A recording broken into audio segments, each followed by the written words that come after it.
Hello guys, computer net के YouTube channel में आपका फिर से स्वागत है।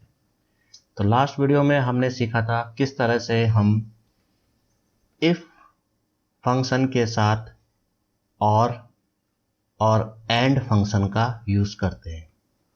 इस वीडियो में हम सीखेंगे इफ फंक्शन के साथ और एंड दोनों फंक्शनों को एक साथ कैसे लगाया जाता है या किस तरह की कंडीशंस होती हैं जिसमें कि हमें इफ के साथ और एंड दोनों लगाना होता है। तो जैसे कि हमारे पास डीए निकालने के लिए दो कंडीशन है और वो दो कंडीशन है रेंज के ऊपर, यानी एक कंडीशन है एज की रेंज के ऊपर और एक कंडीशन है बेसिक पे की रेंज के ऊपर। ये ऐसा करते हैं, इसमें एक नया कॉलन इंसर्ट करते हैं बेसिक पे से पहले। तो बेसिक पे के एफ कॉलन के ऊपर राइट क्लिक करा, इंसर्ट करा, एक कॉलन नया इंसर्ट हो गया। यहाँ पर हम हेडिंग लिख देते हैं एक्सपीरियंस, यानी कि किस एम्प्लॉय को कितने साल का एक्सपीरियंस है जॉब का, वो हमें लिखना है। तो ये ईयर में है, 10 year, 15 year, 12 year, 15 year, 10 year, 20 year, 18 year, 6 year, 9 year, 17 year, 22 year, 26 year, 13 year. तो ये हमारे पास एक नया डाटा और आ गया है सैलरी वाली सीट में, एक्सपीरियंस। अब हमें डीए निकालने के लिए दो कंडीशन दी गई है। एक तो डीए निकालने के लिए कंडीशन है कि जिनकी एज 30 से 40 के बीच में है, एक तो डीए उनको मिलेगा, और एक जिनका एक्सपीरियंस 10 साल से 20 साल के बीच में है उनको डीए मिलेगा। यानी कि इन दोनों में से कोई सी भी रेंज हो जाए, चाहे वो एक्सपीरियंस की रेंज हो जाए 10 से 20 साल या एज की रेंज हो जाए 30 से 40 ईयर, कोई सी भी एक रेंज में अगर कोई एम्प्लॉय आता है, चाहे वो एज की रेंज में आता है 30-40 के बीच में या एक्सपीरियंस की रेंज में आता है, तो वहाँ पर हमें इस कंडीशन का यूज़ करना है। कैसे करेंगे? तो सबसे पहले इफ़ के साथ हम यूज़ करेंगे और का ब्रैकेट स्टार्ट करा। अब इसके अंदर हम एंड का ब्रैकेट लगाएंगे क्योंकि हमें रेंज के लिए एंड का इस्तेमाल करना है। तो मैंने जब एंड फंक्शन आपको पढ़ाया था इफ़ के साथ एंड, वहाँ बताया था कि एंड का इस्तेमाल हम रेंज के लिए भी करते हैं। तो पहले एंड में हम एज की रेंज लिख देते हैं। पहले एज पे क्लिक करते हैं, ग्रेटर देन और इक्वल 30 ईयर, फिर कॉमा, फिर दोबारा एज पे क्लिक करते हैं, लेस देन और इक्वल 40। ये तो हो गया पहली रेंज, 30 से 40 के बीच में एज होनी चाहिए।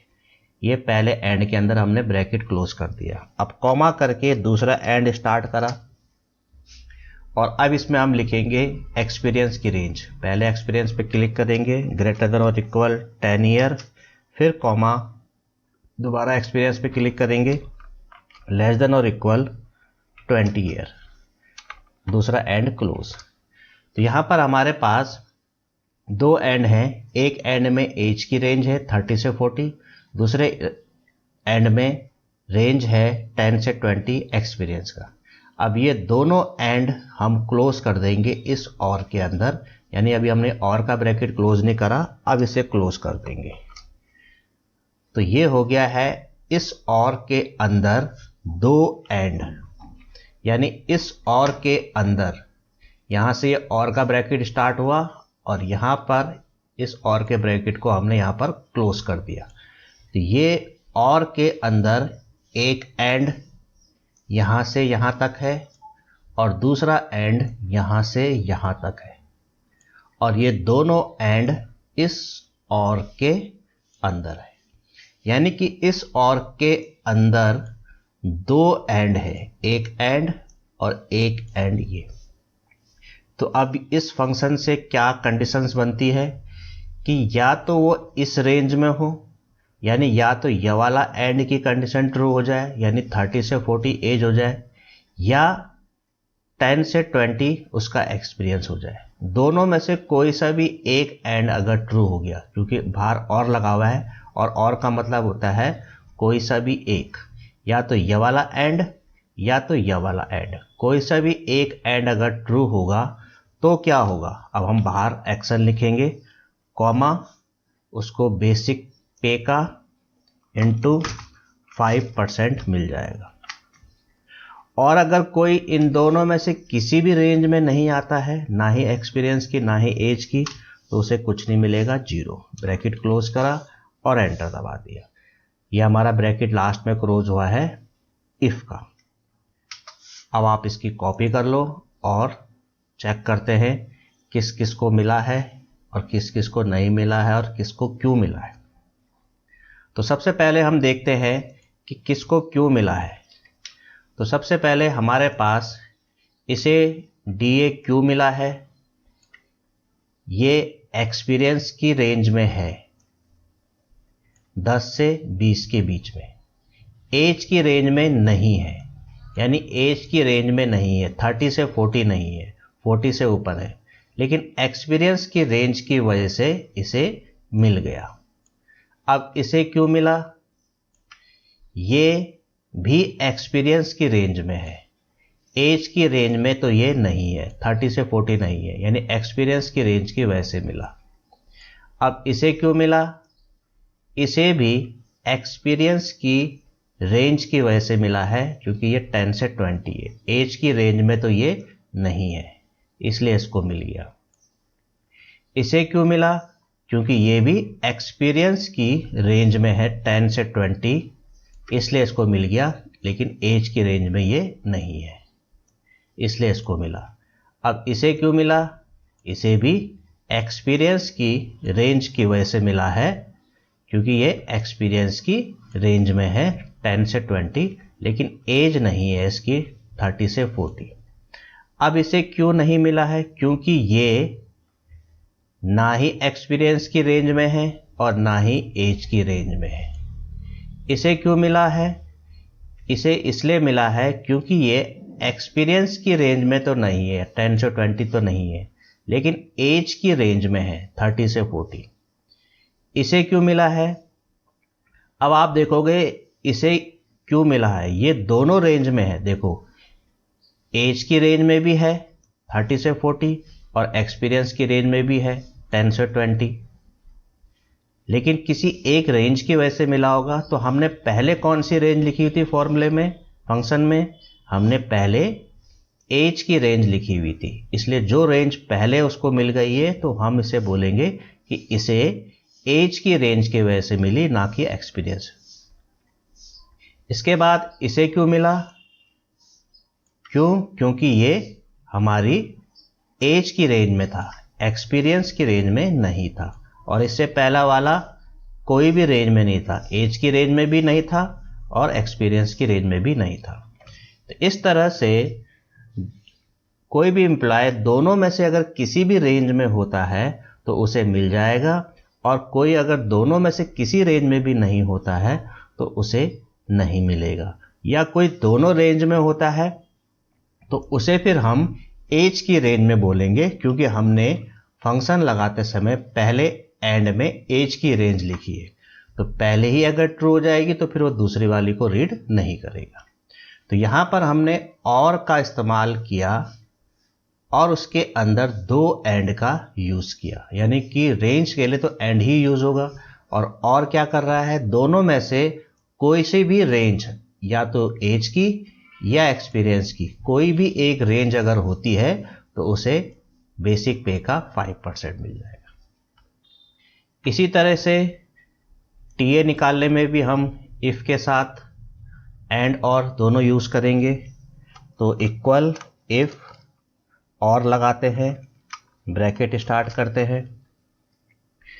पहले एंड में हम कंडीशन लगाएंगे पोस्ट के ऊपर कि उसकी पोस्ट मैनेजर की होनी चाहिए, तो ये हमने मैनेजर लिख दिया।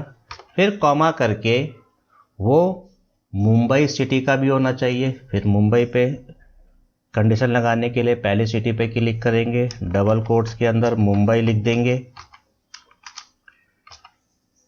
दो ही कंडीशन है, तो ये हमारा एंड क्लोज। अब इसके बाद कॉमा करके एक एंड और लगाते हैं और उसकी कंडीशन लगाते हैं फिर से पोस्ट के ऊपर कि उसकी पोस्ट टाइपिस्ट की होनी चाहिए, और कॉमा फिर सिटी पे लगाते हैं और उसकी सिटी देहरादून होनी चाहिए। ये दूसरा एंड क्लोज, और इसके बाद और क्लोज। इसके बाद बाहर एक्शन लिख देंगे, क्या होगा, बेसिक पे का 6% मिल जाएगा, अदरवाइज 0, और का ब्रैकेट क्लोज। तो यहां पर अब हमारा ये फंक्शन कैसे काम करेगा, क्या कंडीशन बन रही है? कंडीशन ये बन रही है कि कोई भी एम्प्लॉय जो मैनेजर और मुंबई दोनों होगा, क्योंकि एंड लगा हुआ है, यानी मैनेजर और मुंबई होगा, एक तो उसको मिलेगा और दूसरा उसको मिलेगा जो टाइपिस्ट देहरादून का होगा उसे भी मिलेगा। यानी कि इन दोनों में से किसी एक को मिलेगा, या तो मैनेजर मुंबई का हो या टाइपिस्ट देहरादून का हो। तो चेक करते हैं कौन कौन से ऐसे हैं, एंटर दबाते हैं और इसकी कॉपी करते हैं। तो यहाँ पर ये 3 ऐसे लोग हैं जो कि हमारी फंक्शन में कंडीशन ट्रू कर रहे हैं। तो चेक करते हैं किस किस को मिला है, क्यों मिला है। तो सबसे पहले जो ये है, इसे क्यों मिला है, क्योंकि ये मैनेजर मुंबई का है, मैनेजर और मुंबई का है, यानी कि पहले एंड की कंडीशन ट्रू कर रहा है। इसे क्यों मिला, क्योंकि ये टाइपिस्ट देहरादून का है, ये हमारे दूसरे एंड की कंडीशन ट्रू कर रहा है। और ये जो लास्ट वाला है, इसे क्यों मिला, क्योंकि ये भी हमारा पहले एंड की कंडीशन ट्रू कर रहा है, मैनेजर मुंबई, सेम इसी तरह इसकी वजह से। तो यानी कि जो मैनेजर मुंबई होगा एक तो उसे मिलेगा। तो ऐसे 2 लोग थे जो मैनेजर मुंबई थे, ये, और एक उसे मिलेगा जो टाइपिस्ट देहरादून का होगा। अब जो देहरादून है लेकिन टाइपिस्ट नहीं है, जैसे कि ये, इसे नहीं मिला, या कोई मुंबई है लेकिन मैनेजर नहीं है, उसे भी नहीं मिला, जैसे कि ये। अब जैसे ये देहरादून है लेकिन ये टाइपिस्ट नहीं है, इसलिए नहीं मिला।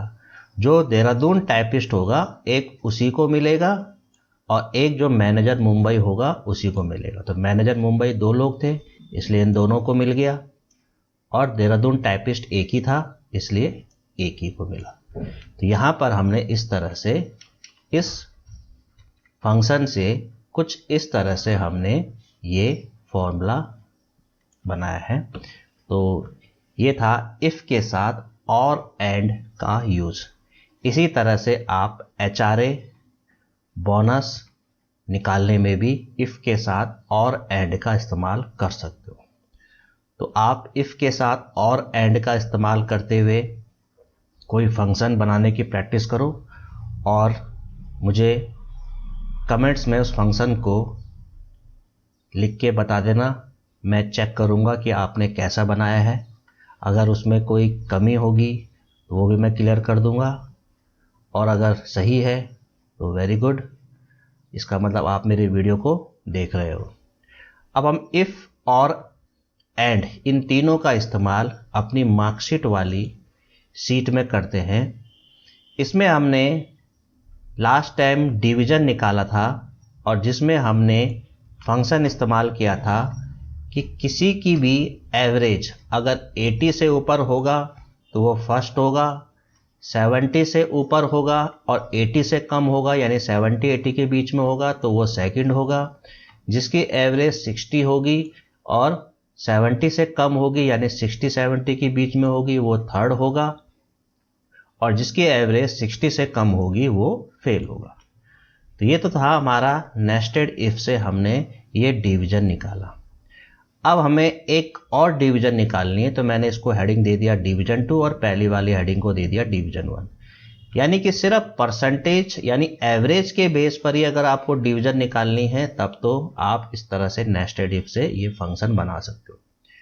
लेकिन अगर हमें कंडीशन दी जाए कि फर्स्ट सेकंड थर्ड फेल, वही स्टूडेंट होंगे जिनकी एवरेज जो हमने इससे पहले निकाला था कि 80 से ऊपर वाले को फर्स्ट करना है, 70 से 80 के बीच वालों को सेकंड करना है, 60 से 70 के बीच वालों को थर्ड करना है। अभी भी वही कंडीशन है एवरेज के लिए, लेकिन साथ साथ एक कंडीशन और डाली गई है कि कोई भी स्टूडेंट अगर अपने किसी भी एक सब्जेक्ट में, यानी कोई भी स्टूडेंट अपने किसी भी एक सब्जेक्ट में अगर फेल होता है तो फिर उसकी एवरेज चाहे 70-80 से ऊपर क्यों ना हो, वो फेल ही माना जाएगा। मतलब जैसे कि ये पहला स्टूडेंट है, इस पहले स्टूडेंट के हिंदी में मार्क्स मान लिए 44 आए हैं, तो इसका मतलब है कि ये हिंदी में फेल हो गया, क्योंकि किसी भी सब्जेक्ट में अगर पास होना है तो मिनिमम 45 आना जरूरी है। तो इसका मतलब है कि ये स्टूडेंट हिंदी में फेल हो गया है। लेकिन अभी भी हम देख रहे हैं डिवीजन 1 में वो थर्ड निकला है, क्योंकि उसकी एवरेज 60 से 70 के बीच में है, और हमारा नेस्टेड इफ में थर्ड वही है जो 60 से 70 के बीच में है। तो डिवीजन 1 ने तो केवल एवरेज के बेस पर उसको डिवीजन निकाल के दे दिया, लेकिन अब हम जो दूसरा फंक्शन बनाएंगे डिवीजन 2 में, उसमें ये भी देखेंगे कि परसेंटेज तो होनी चाहिए 60 से 70 के बीच में थर्ड के लिए, 70 से 80 के बीच में सेकंड के लिए, 80 से ऊपर फर्स्ट के लिए। वो तो कंडीशन हम देखेंगे ही एवरेज की, लेकिन ये भी देखना है कि कोई किसी सब्जेक्ट में फेल ना हो रहा हो। अगर वो चारों में से किसी भी एक सब्जेक्ट में अगर फेल होगा, मतलब 45 से कम मार्क्स होंगे, तो फिर वो फेल ही माना जाएगा, चाहे उसकी एवरेज कितनी क्यों ना आ रही हो। जैसे हम इसके इंग्लिश में 90 मार्क्स मैं इसके कर देता हूँ, तो आप देखोगे इसकी 80 से ऊपर एवरेज आ गई, तो डिवीजन 1 ने तो उसको फर्स्ट कर दिया, क्योंकि उसमें तो 80 से ऊपर फर्स्ट लिखा हुआ है। लेकिन ये तो हिंदी में फेल है, अब हिंदी में फेल है तो फिर फेल होगा, क्योंकि किसी भी सब्जेक्ट में 45 से कम मार्क्स का मतलब है फेल। तो अब हम ये कंडीशन इस्तेमाल करेंगे, और तो इसके लिए अब हम इस्तेमाल करेंगे एक फंक्शन जिसमें कि हमें इस तरह से कंडीशन निकालनी है। इस तरह से कंडीशन है और हमें इसमें से डिवीजन निकालनी है। तो सबसे पहले हम equal if bracket start and bracket start. सबसे पहले फर्स्ट आने के लिए पहली कंडीशन तो एवरेज की है कि एवरेज 80 या 80 से ऊपर होना चाहिए, कॉमा। अब अगली कंडीशन है कि उसे मैथ्स में पास होना कंपलसरी है, यानी कि मैथ्स में 45 या उससे पर मार्क्स होने चाहिए। तो ग्रेटर देन और इक्वल 45 मैथ्स में, कॉमा। इसी तरह से इंग्लिश में भी ग्रेटर देन और इक्वल 45, कॉमा। इसी तरह से हिंदी में भी ग्रेटर देन और इक्वल 45, कॉमा। इसी तरह से साइंस में भी ग्रेटर देन और इक्वल 45, एंड का ब्रैकेट क्लोज। अब ये सारी कंडीशनें अगर ट्रू होंगी, यानी कि स्टूडेंट सभी सब्जेक्टों में 45 से ऊपर मार्क्स लाएगा और साथ साथ एवरेज भी 80 से ऊपर होगा, क्योंकि एंड लगा है। एंड का मतलब होता है ऑल कंडीशंस आर ट्रू, यानी सारी कंडीशंस ट्रू होनी चाहिए, तभी जाके वो कॉमा फर्स्ट होगा। इसी तरह से फिर इफ एंड ब्रैकेट स्टार्ट। अब सेकंड आने के लिए पहली कंडीशन है कि एवरेज ग्रेटर देन और इक्वल 70 होना चाहिए, और कॉमा हर एक सब्जेक्ट में पास। तो फिर से वही ग्रेटर देन और इक्वल 45, कॉमा। इंग्लिश में भी ग्रेटर देन और इक्वल 45, कॉमा। हिंदी में भी ग्रेटर देन और इक्वल 45, कॉमा। साइंस में भी ग्रेटर देन और इक्वल 45। इसके अंदर की भी एंड की अगर सारी कंडीशनें ट्रू होंगी तो वो सेकंड होगा, कॉमा। फिर से if and bracket start. Third आने के लिए पहली कंडीशन है एवरेज ग्रेटर देन और इक्वल 60 होना चाहिए। फिर इसके बाद मैथ में सेम वही 45 से ऊपर मार्क्स, इंग्लिश में भी 45 से ऊपर मार्क्स, कॉमा साइंस में भी 45 से ऊपर मार्क्स, और उसके बाद एंड का ब्रैकेट क्लोज। इसके अंदर एक सब्जेक्ट रह गया है इसमें, कॉमा इसमें हमने हिंदी छोड़ दिया है, तो अब हम एक हिंदी को भी ले लेते हैं। तो हमने एवरेज ले लिया है, हिंदी रह गया है, तो हिंदी पे क्लिक करेंगे, ग्रेटर देन और इक्वल 45। तो इस तरह से इसमें भी वही है, सभी सब्जेक्ट में पास और एवरेज 60 से ऊपर, तो क्या होगा, थर्ड होगा। इसके बाद कोई भी स्टूडेंट या तो एवरेज 60 से नीचे लाएगा या किसी भी एक सब्जेक्ट में 45 से कम मार्क्स होंगे तो वो फेल होगा। 1 2 3 इफ के 3 ब्रैकेट बंद, एंटर और इसकी कॉपी कर दो। अब आप पहले स्टूडेंट के डाटा को देखो और उसके हिसाब से आपको मैं इसमें समझाता हूं। जैसे कि पहला स्टूडेंट डिवीजन फर्स्ट, जो हमने पहली हेडिंग लिखी थी उसके हिसाब से तो ये फर्स्ट हो रहा है, क्योंकि डिवीजन फर्स्ट में जो हमने फंक्शन लगाया था उसमें तो केवल एवरेज देखना था कि 80 से ऊपर अगर एवरेज है तो फर्स्ट। लेकिन डिवीजन 2 में अगर आप देखोगे कि अब वो यहाँ पर उसको फेल दिखा रहा है, क्योंकि डिवीजन 2 में किसी भी एक सब्जेक्ट में अगर फेल हुआ तो वो फेल। यहाँ देख रहे हैं हम हिंदी में फेल हो गया, तो 80 से ऊपर एवरेज लाने के बावजूद भी वो फेल हो गया है।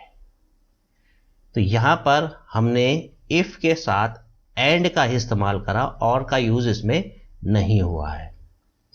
तो ये क्या फंक्शन बन गया है कि किसी भी सब्जेक्ट में अगर 45 से ऊपर मार्क्स आते हैं तो वो फेल माना जाएगा।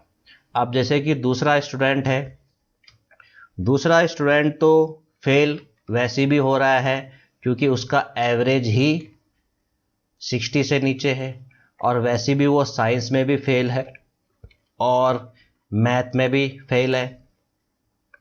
तो कुल मिला के किसी भी सब्जेक्ट में 45 से कम मार्क्स लाने पर वो फेल माना जाएगा। अब अगर हम पहले स्टूडेंट को 45 मार्क्स दे देते हैं तो अब आप देखोगे उसकी डिवीजन सीधा फर्स्ट की आ गई।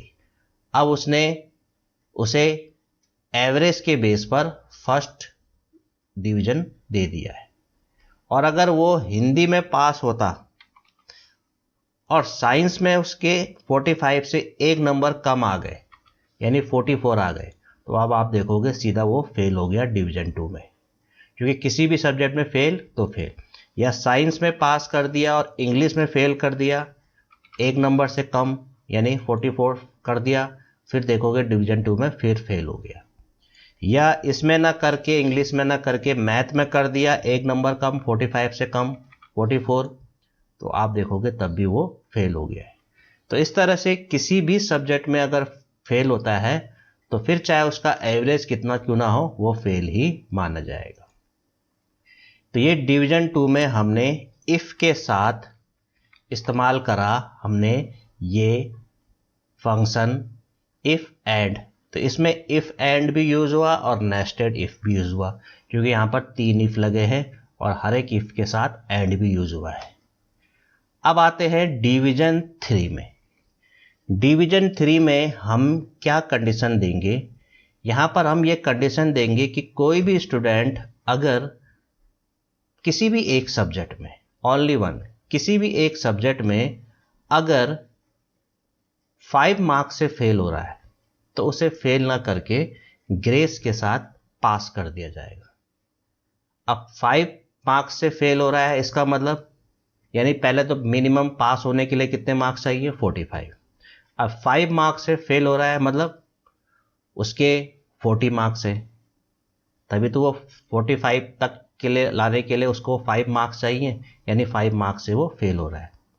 यानी कि मिनिमम 5 मार्क्स, मैक्सिमम बोल सकते, मिनिमम नहीं, मैक्सिमम 45 अगर किसी को मार्क्स चाहिए पास होने के लिए, 45 मिनिमम चाहिए, और अगर किसी को 5 मार्क्स का ग्रेस दे दिया जाए तो इसका मतलब है कि उसको मिनिमम 40 मार्क्स लाना जरूरी है, तभी जाके उसको 5 मार्क्स का ग्रेस मिलेगा और वो 45 के मार्क्स मिल जाएंगे उसको और वो पास हो जाएगा। तो किसी भी एक सब्जेक्ट में अगर कोई स्टूडेंट 5 नंबर तक का ग्रेस ले सकता है, लेकिन किसी एक सब्जेक्ट में, इसका मतलब है किसी सब्जेक्ट में अगर उसे ग्रेस चाहिए तो मैक्सिमम 5 मार्क्स का ग्रेस मिलेगा। तो इसका मतलब है उसको कम से कम 40 तो लाने ही है, क्योंकि 40 लाएगा तभी मैक्सिमम 5 मार्क्स का उसको ग्रेस मिल जाएगा। 41 लाएगा तो 4 मार्क्स का मिलेगा, 43 लाएगा तो 2 मार्क्स का मिलेगा, 44 लाएगा तो केवल 1 मार्क्स का मिलेगा, और अगर 39 लाएगा तो फिर उसको 6 मार्क्स चाहिए 45 करने के लिए, 6 मार्क्स का ग्रेस नहीं है। यानी मिनिमम 40 से लेकर 44 तक उसके मार्क्स होने जरूरी है। क्योंकि 44 तक इसलिए क्योंकि 45 होगा तो फिर तो ग्रेस की जरूरत ही नहीं है उसको। तो मिनिमम 40 और मैक्सिमम 44 मार्क्स आने उसके जरूरी है, तभी जाके उसको ग्रेस मिलेगा, ग्रेस मार्क्स मिलेंगे। लेकिन ग्रेस मार्क्स केवल एक सब्जेक्ट में, ऐसे नहीं कि एक सब्जेक्ट में वो 2 मार्क्स से फेल हो रहा है, एक सब्जेक्ट में 3 से, तो एक में 2 मिल गए, एक में 3 मिल गए, 5 हो गए, नहीं, एक सब्जेक्ट में ही ग्रेस मिलेगा, बाकी में उसको 3 सब्जेक्टों में पास होना कंपलसरी है। तो इस तरह की कंडीशन में हम किस तरह से इफ, एंड, और इन तीनों को एक साथ इस्तेमाल करके बना सकते हैं। तो ये फॉर्मूला थोड़ा बड़ा बनेगा, तो आप थोड़ा इसको ध्यान से देखना। तो सबसे पहले हमने इक्वल, इफ, और उसमें एंड इस्तेमाल करा। सबसे पहले फर्स्ट आने वाला पहला स्टूडेंट कौन हो सकता है? पहला स्टूडेंट वो है जो बिना किसी ग्रेस के क्लियर पास हुआ है, यानी किसी भी सब्जेक्ट में उसको ग्रेस की जरूरत नहीं थी, सब में क्लियर पास है और फर्स्ट है, इसका मतलब एवरेज 80 से ऊपर है। तो सबसे पहले एवरेज उसका 80 से ऊपर कर देते हैं, और सभी सब्जेक्टों में क्लियर पास है, तो इसका मतलब कॉमा, मैथ्स में उसके 45 या उससे ऊपर है, कॉमा, इंग्लिश में भी उसके 45 और उससे ऊपर है, कॉमा, हिंदी में भी उसके 45 और उससे ऊपर है, और कॉमा, साइंस में भी उसके 45 और उससे ऊपर है। तो ये है वो स्टूडेंट जो कि बिना किसी ग्रेस के, बिना किसी सब्जेक्ट में ग्रेस मार्क्स लिए हुए क्लियर फर्स्ट आया है। ये है पहला स्टूडेंट जो बिना किसी ग्रेस के फर्स्ट है। अब कॉमा करके एक दूसरा स्टूडेंट है, वो भी फर्स्ट है, लेकिन वो मैथ्स में ग्रेस लेके फर्स्ट है। इसका मतलब है कि अगर वो मैथ्स में ग्रेस ले रहा है तो इसका मतलब उसके मैथ्स में कितने मार्क्स होंगे? मिनिमम 40 होंगे और मैक्सिमम 44 होंगे, क्योंकि मिनिमम 40 से कम तो हो नहीं सकते, क्योंकि कम होंगे तो फिर मार्क ग्रेस मिलेगा नहीं, और 44 से ऊपर होगा तो फिर ग्रेस की जरूरत ही नहीं है। तो इसका मतलब है कि वो स्टूडेंट जिसके कि मैथ्स में ग्रेस मार्क्स मिले हैं और वो फर्स्ट आया है, तो इसका मतलब पहले तो फर्स्ट आया है, तो इसका मतलब एवरेज कितना होगा उसका? 80 से ऊपर होगा। और अब मैथ्स में उसके कितने मार्क्स होंगे? 40 से 44 के बीच में। तो हम मैथ्स में क्लिक करेंगे, ग्रेटर देन और इक्वल 40 लिखेंगे, फिर कॉमा करके दोबारा मैथ्स में क्लिक करेंगे और लेस देन और इक्वल 44 लिखेंगे। ये हो गया 40 से 44 के बीच में उसके मैथ्स में मार्क्स। अब अगर मैथ्स में उसने ग्रेस लिया है तो इसका मतलब इंग्लिश, हिंदी और साइंस में क्लियर पास होगा, तो इंग्लिश में उसको पास कर देंगे, यानी 45 से ऊपर उसके मार्क्स कर देंगे, तो ग्रेटर देन और इक्वल 45, कॉमा, हिंदी में भी पास होगा वो, यानी ग्रेटर देन और इक्वल 45, और कॉमा, साइंस में भी ग्रेटर देन और इक्वल 45। तो इस दूसरे एंड में उस स्टूडेंट के मार्क्स हैं जो कि फर्स्ट तो आया है लेकिन मैथ्स में ग्रेस मार्क्स लेके। अब थर्ड एंड में वो स्टूडेंट है जो कि इंग्लिश में ग्रेस लेके फर्स्ट आया है। तो इसका मतलब है फर्स्ट आया है, तो इसका मतलब एवरेज तो उसका 80 से ऊपर है, और कॉमा, इंग्लिश में ग्रेस लेके फर्स्ट आया है, तो इसका मतलब मैथ में तो वो पास होगा, तो मैथ में तो ग्रेटर देन 45 कर दो, और इंग्लिश में ग्रेस लेके फर्स्ट आया है, इसका मतलब इंग्लिश में उसके मार्क्स ग्रेटर देन और इक्वल 40, और कॉमा, दोबारा इंग्लिश के मार्क्स पे क्लिक करेंगे, लेस देन और इक्वल 44, फिर कॉमा, हिंदी में पास होगा, और फिर कॉमा, साइंस में भी पास होगा। तो ये है थर्ड एंड में उस स्टूडेंट के मार्क्स जो फर्स्ट तो आया है लेकिन इंग्लिश में ग्रेस लेके। अब इसके बाद फोर्थ एंड में उस स्टूडेंट के मार्क्स हैं जो हिंदी में ग्रेस लेके फर्स्ट आया है। इसका मतलब है फर्स्ट आया है तो इसका मतलब एवरेज तो उसका 80 से ऊपर होगा, और हिंदी में ग्रेस लेके फर्स्ट आया है तो इसका मतलब मैथ्स में तो पास होगा, और कॉमा इंग्लिश में भी पास होगा, और हिंदी में ग्रेस लिए है तो इसका मतलब हिंदी में उसके मार्क्स 40 और लेस देन और इक्वल 44 के बीच में होंगे, और साइंस में भी पास होगा यानी कि 45 से ऊपर। तो ये है फोर्थ एंड जिसमें कि उस स्टूडेंट के मार्क्स हैं जो हिंदी में ग्रेस लेके फर्स्ट आया है। इसके बाद फिफ्थ एंड और लास्ट एंड है ये वो स्टूडेंट जो फर्स्ट तो आया है लेकिन साइंस में ग्रेस लेके।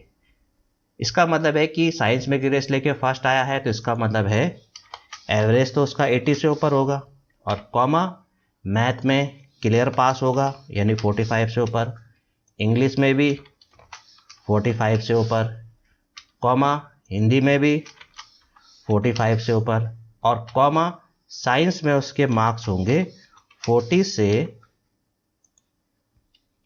फिर दोबारा साइंस में क्लिक करेंगे और लेस देन और इक्वल 44 के बीच में।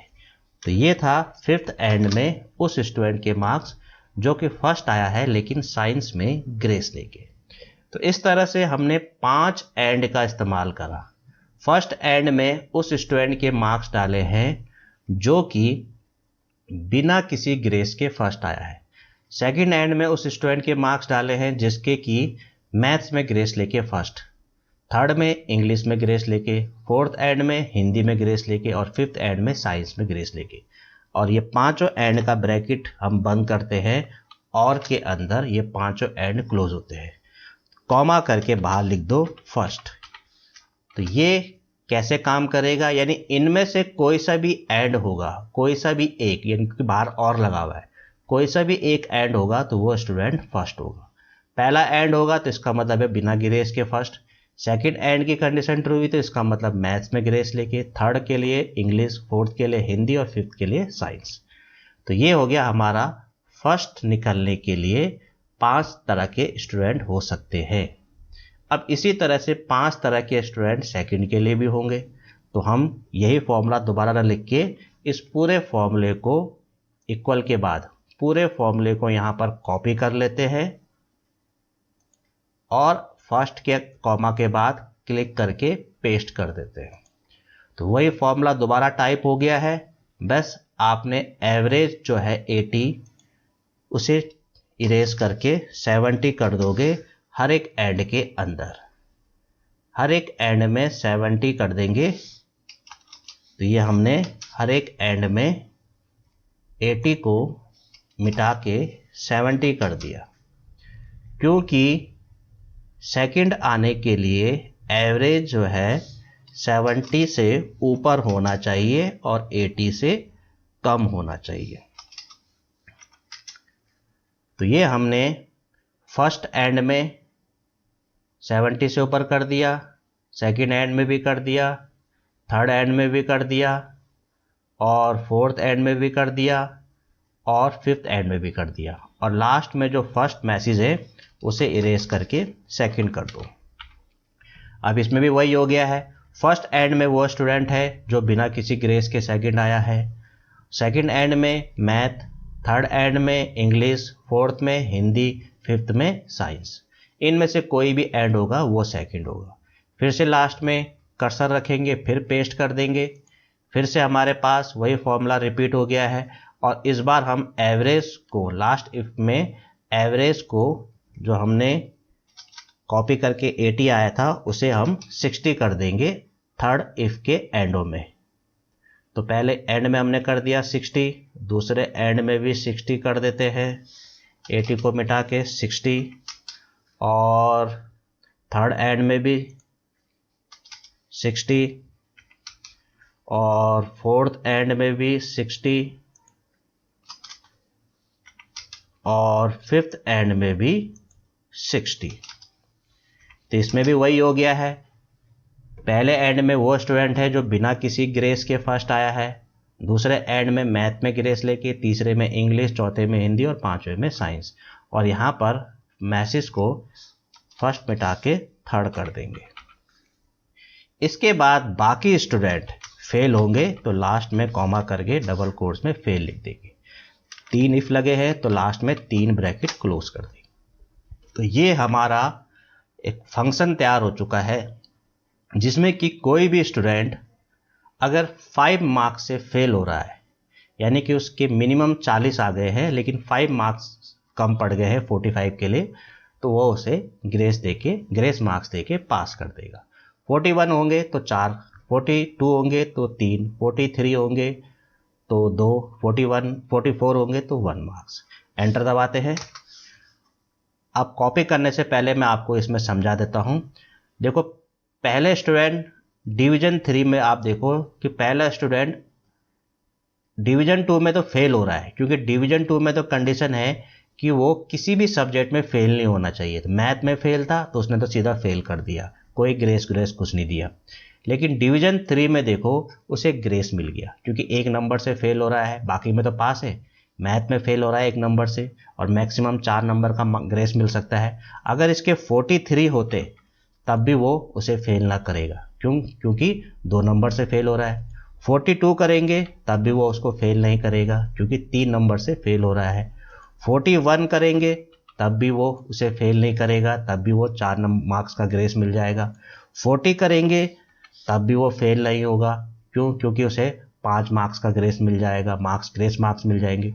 और अगर मैं 39 करता हूँ तो फिर आप देखोगे डिवीजन 3 में अब वो फेल हो गया, क्योंकि 39 मार्क्स का मतलब है 45 मार्क्स करने के लिए 6 नंबर का मार्क्स चाहिए ग्रेस, जो कि नहीं मिलेगा, मैक्सिमम 5 का। अब इसी तरह से अगर हम इसको मैथ में फेल कर दे 2 नंबर से, और 2 नंबर से फेल 3 नंबर से फेल कर देते हैं हम उसको हिंदी में, तो 2 नंबर कम आए मैथ में, 45 से कम 2 नंबर 43, और हिंदी में 45 से 3 नंबर कम 42, तो 2 सब्जेक्टों में फेल हो गया, तो डिवीजन 3 ने उसको फेल कर दिया। क्यों? क्योंकि 2 सब्जेक्ट में ग्रेस मार्क्स नहीं मिल सकते, 1 सब्जेक्ट में मिलेगा, बाकी 3 में पास होना कंपलसरी है।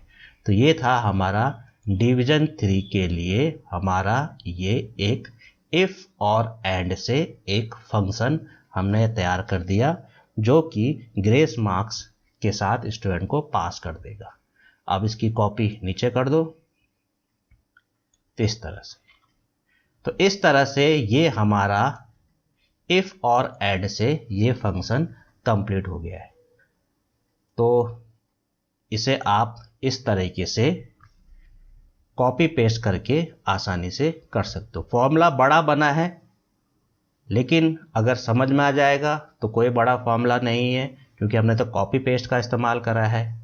कॉपी पेस्ट से आप इतने बड़े फॉर्मूले को आसानी से बना सकते हो।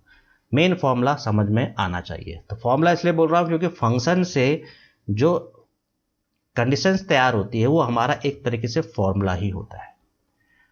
अब डिवीजन 4 में एक कंडीशन और ऐड कर देते हैं, ग्रेस मार्क्स की कंडीशन इसमें भी रहेगी, बस इसमें एक छोटी सी कंडीशन और ऐड कर दी गई है, और वो ये ऐड कर दी गई है कि हिंदी में पास होना कंपलसरी है। मतलब हिंदी में अगर कोई स्टूडेंट फेल होता है तो हिंदी में उसको ग्रेस मार्क्स नहीं मिलेंगे। हिंदी में फेल तो फेल, हाँ बाकी 3 सब्जेक्टों में ग्रेस मार्क्स मिल जाएंगे। डिवीजन 3 में तो हमने चारों में ग्रेस मार्क्स दिए, हिंदी में भी दिया और बाकी तीनों में भी दिए, लेकिन डिवीजन 4 में हम उसे हिंदी में ग्रेस मार्क्स नहीं देंगे। क्यों? क्योंकि कंडीशन ये है कि हिंदी में पास होना कंपलसरी है। तो कुछ नहीं करना है, डिवीजन 3 का ये पूरा फॉर्मूला कॉपी कर दो, इक्वल समेत पूरा फॉर्मूला कॉपी कर दो, और एंटर दबा के पहले फॉर्मूले से बाहर आ जाओ, और यहां पर आके उस फॉर्मूले को कंट्रोल V से पेस्ट कर दो। तो पूरा का पूरा फॉर्मूला यहां पर आ गया है। अब हमें इस फॉर्मूले में थोड़ा सा चेंज करना है कि हिंदी में ग्रेस मार्क्स नहीं देने, यानी कि हमने जो हिंदी में ग्रेस मार्क्स दिए हैं वो कौन से वाले एंड में दिए हैं? 4th वाले एंड में। क्यों? क्योंकि फर्स्ट वाले एंड में तो सब में पास करा था, सेकंड में मैथ, थर्ड में इंग्लिश और 4th वाले में हिंदी का इस्तेमाल किया था। तो सभी इफ से 4th वाला एंड हम हटा देंगे। तो ये है हमारा फोर्थ वाला एंड हमारा फर्स्ट, सेकंड, थर्ड और यहाँ से हमारा फोर्थ एंड स्टार्ट हो रहा है पहले इफ का, इसे हम डिलीट कर देते हैं क्योंकि फोर्थ वाले एंड में हम हिंदी में ग्रेस दे रहे थे। ये कॉमा भी हटा दिया उसका। अब सेकंड वाले इफ से भी फोर्थ एंड हटा देंगे, first and, second and, third and fourth and ये रहा, यहां से इसको भी इरेज कर देंगे ये। और थर्ड वाले इफ से भी फोर्थ एंड हटा देंगे। थर्ड वाला इफ हमारा यहां से स्टार्ट हो रहा है, ये रहा first and, second and, third and और ये रहा फोर्थ एंड। ये हमने फोर्थ एंड इसे भी हटा दिया है।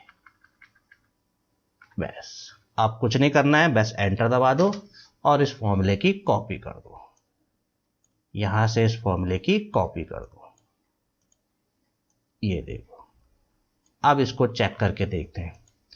पहले स्टूडेंट देखो फेल क्यों हो रहा है। पहला स्टूडेंट फेल इसलिए हो रहा है, अभी तो वो फेल इसलिए हो रहा है क्योंकि वो मैथ में भी फेल है और हिंदी में भी फेल है, और दो सब्जेक्टों में फेल का मतलब है फेल। मैथ में पास कर देते हैं उसको। अभी भी डिवीजन 4 में देखो फेल हो रहा है, क्यों? क्योंकि वो हिंदी में फेल है, और हिंदी में फेल है मतलब फेल, हिंदी में कोई ग्रेस मार्क्स नहीं मिलेंगे। अगर हिंदी में वो पास होता और मैथ में या इंग्लिश में या साइंस में किसी में भी फेल होता, मैथ में फेल कर देते हैं 43, तो डिवीजन 4 में देखो उसे ग्रेस मिल गया, डिवीजन 3 ने भी ग्रेस दे दिया, डिवीजन 4 ने भी ग्रेस दे दिया। लेकिन अगर हम उसे हिंदी में फेल कर दें, एक नंबर से भी कम कर दे, तो हिंदी में फेल तो डिवीजन 4 में भी वो फेल माना जाएगा, क्योंकि डिवीजन 4 में हिंदी में ग्रेस नहीं मिलेगा। तो इस तरह से हमने यहाँ पर डिवीजन 4 में एक कंडीशन और ऐड कर दी थी। तो हमने डिवीजन निकालने में 4 अलग अलग तरीके के कंडीशनों का इस्तेमाल करके, इफ एंड और का इस्तेमाल करके अलग अलग फंक्शन तैयार करें।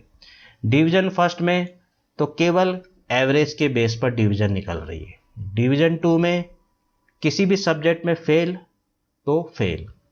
डिवीजन 3 में किसी भी एक सब्जेक्ट में अगर 5 मार्क्स तक कोई फेल हो रहा है तो उसे ग्रेस मार्क्स देके पास कर दिया जाएगा। और डिवीजन 4 में हिंदी को छोड़ के बाकी 3 सब्जेक्टों में ग्रेस मार्क्स मिल जाएंगे, हिंदी में पास होना कंपलसरी है। तो इस तरह से हमारा ये इफ के साथ और एंड एक साथ भी हमने लगाया। डिवीजन 4 में भी इफ और एंड एक साथ लगा, डिवीजन 3 में भी इफ के साथ एंड और एक साथ लगा। तो इस तरह से हमारा ये और एंड दोनों एक साथ कंबाइंड में इफ के साथ यूज हुए। इसी तरह से आप कोई और कंडीशन, अगर आपको लगता है कि ऐसी कंडीशन भी हो सकती है, तो आप डिवीजन 5 एक कंडीशन कोई और भी हो सकती है, डिवीजन 6 निकाल सकते हो ऐसी कोई कंडीशन सोच के। तो आप ऐसी कोई कंडीशन सोचो और उसका इसी तरह से, जैसे मैंने ये कंडीशन से फंक्शंस बनाए हैं, आप इस तरह से कोई फंक्शन बनाओ। और अगर आप कि वो कंडीशन सही है तो, या आपको लगता है कि सही है, तो आप मुझे कमेंट्स में उसे लिख के दे दीजिए, मैं उसे देखूंगा। अगर उसमें कोई कमी होगी तो मैं आपको वो कमी बता दूंगा। तो आप मुझे कमेंट्स में ज़रूर लिखिए कि आपने डिवीजन 5 और डिवीजन 6 यानी कि 2 और क्या नई कंडीशन सोची है डिवीजन 5 और 6। यानी कि हमने जैसे डिवीजन 1, 2, 3, 4 4 कंडीशन सोची थी डिवीजन निकालने में, ऐसी 2 और कंडीशन आपने क्या सोची है वो आप मुझे कमेंट्स में लिख के ज़रूर बताना। अगर उसमें कुछ कमी होगी तो मैं आपको ज़रूर बताऊंगा और उस कमी को दूर करूंगा। तो आज की वीडियो में इतना ही है, और नेक्स्ट वीडियो में मैं कुछ नया टॉपिक लेके आऊँगा। और अगर आप मेरे इस चैनल में पहली बार आए हो तो प्लीज़ मेरे इस चैनल को सब्सक्राइब कर दीजिए और अपने फ्रेंड्स को इसको शेयर कर दीजिए, जिससे कि वो भी कंप्यूटर की नॉलेज ले सके। तो आज के लिए इतना ही। Okay, thank you, bye.